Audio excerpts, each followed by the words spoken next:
So the other day we received an email with an image from a customer of ours telling us that Grout-EEZ didn't work on their grout.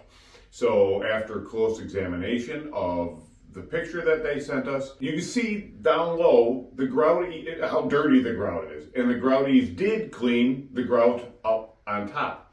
The problem is the grout was color sealed long before this homeowner bought the house, and they did not know that. The original color of the grout is a mauve, maroon sort of color, and it matches the color of the tile.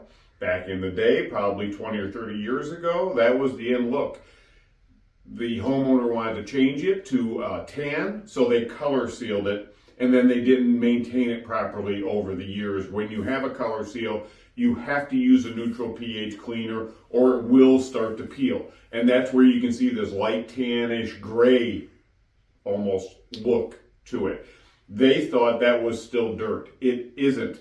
The original grout color is clean and shining through, and even where the color seal is still holding on is looking nice and clean. It's just very uneven.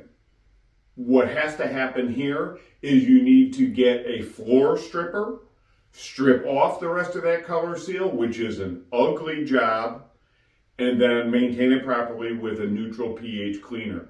I recommend doing that if you want to save it.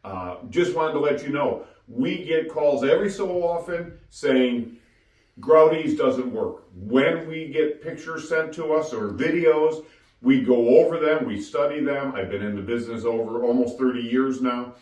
I know this is a grout color seal that has pulled off and wasn't maintained right, and that happens a lot. If you have this problem, any problem, reach out to us.